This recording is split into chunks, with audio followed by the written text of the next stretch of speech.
Welcome back to Iraqi Dinar Alert, your home for the latest news and analysis. Before we jump in, a quick but important disclaimer.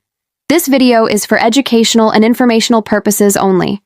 It is not financial advice. Currency markets carry significant risk, so always consult with a licensed financial professional before making any decisions. Now let's get into it. Across global financial circles, a specific date is causing a stir: January 2026. This isn't just another month on the calendar, it's being whispered about as a major deadline for the Iraqi dinar. For years we've navigated rumors and false starts, but something about this time frame feels different. It's not about social media hype. It's about the convergence of several powerful forces: major banking system upgrades, Iraq's own internal monetary restructuring, and critical deadlines for international settlement compliance. The IMF, the World Bank, and the Bank for International Settlements are all part of this equation, and all signs are pointing toward a critical window in early 2026. So, what's really going on? First, let's decode what bank alerts turning red actually means. This isn't a sensational headline implying banks are sending out emails confirming a revaluation. Banks are far more discreet. A red alert in their world refers to internal operational flags. Think of it as their internal systems getting ready for a big change.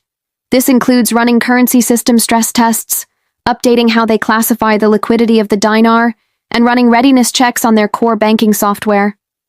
When a currency is expected to change its status, like moving from a restricted to a more open classification, banks must prepare months, sometimes years in advance. These internal preparations, these red alerts, are happening right now, behind closed doors. This leads to a crucial point. Why do global banks prepare so far ahead of any public announcement? The answer is simple. Banks don't react. They anticipate. In the world of high finance, being reactive is a recipe for disaster. Before any major currency event, a checklist of actions is triggered internally. Foreign exchange tables are updated in their back-end systems. Treasury departments receive quiet internal notices to adjust their liquidity plans. Compliance teams get to work preparing for new anti-money laundering and know-your-customer classifications that a revalued currency would require. And crucially, their foreign exchange desks start running what are called shadow pricing models, simulating what the currency might be worth under different scenarios. The very fact that these major global banks continue to allocate resources to the Iraqi dinar is a powerful signal in itself. If they believed it would remain static forever, they simply wouldn't bother. While the global banks are preparing, Iraq itself has been undertaking a quiet but massive monetary reset. This isn't hype. These are verifiable facts. Since 2023, the Iraqi government and its central bank have been on a mission. They've digitized their customs and tax collection systems, which dramatically increases transparency and revenue. They have cracked down on cash-based corruption by enforcing strict new banking laws. They've rolled out new electronic payment systems to modernize their economy and have worked tirelessly to integrate with global financial standards like SWIFT compliance. By the end of this year, 2024, Iraq is set to completely stop the uncontrolled US dollar auctions, a practice the International Monetary Fund, or IMF, has been demanding they end for years. These are not random, isolated actions. This is the deliberate, methodical groundwork being laid before a currency can be revalued. The IMF's role here is pivotal. While the IMF doesn't set revaluation dates, it does set critical benchmarks and deadlines that countries must meet to be in good standing with the global financial community. These include currency stability goals, banking reform milestones, and transparency deadlines. Multiple IMF programs connected to Iraq are scheduled for their final reviews between late 2025 and early 2026. This makes January 2026 a key focal point. It represents the end of Iraq's transitional compliance period, the start of its readiness for full Article 8 status, which means no restrictions on international payments, and a major evaluation phase for the dinar's credibility on the world stage. The IMF deadlines are creating a powerful pull towards this specific timeframe. Now, let's talk about economic gravity. Why can't the dinar just stay at its artificially low rate forever? The Iraq of today is fundamentally different from the Iraq of 20 years ago. It's sitting on over $100 billion in foreign reserves. It has one of the world's lowest costs for oil production, giving it a massive economic engine. It's in the middle of enormous infrastructure and rebuilding programs, And it has a young, growing workforce that is rapidly embracing a digitized economy. A suppressed, artificially low exchange rate actively hurts this new Iraq. It discourages foreign investment, it encourages black market smuggling, and it completely distorts the country's real economic output, its GDP. At some point, the fundamental economic strength of a nation has to be reflected in its currency value. Economic gravity always wins. So, is the January 2026 date symbolic, or is it structural? It's both. The reason so many major financial events happen at the beginning of a year is purely structural. It's when fiscal years reset for governments and corporations. It's when banking balance sheets roll over. It's when new international exchange classifications are programmed to activate, and when software rule sets for the entire financial system go live. Big currency changes rarely happen on a random Tuesday in July.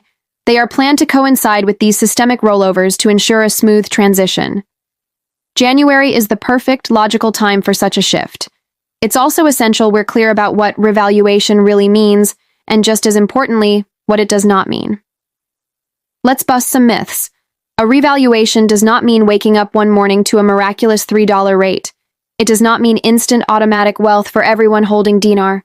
And it certainly won't be preceded by a public countdown clock on the news. What it does mean is a controlled, managed adjustment of the exchange rate.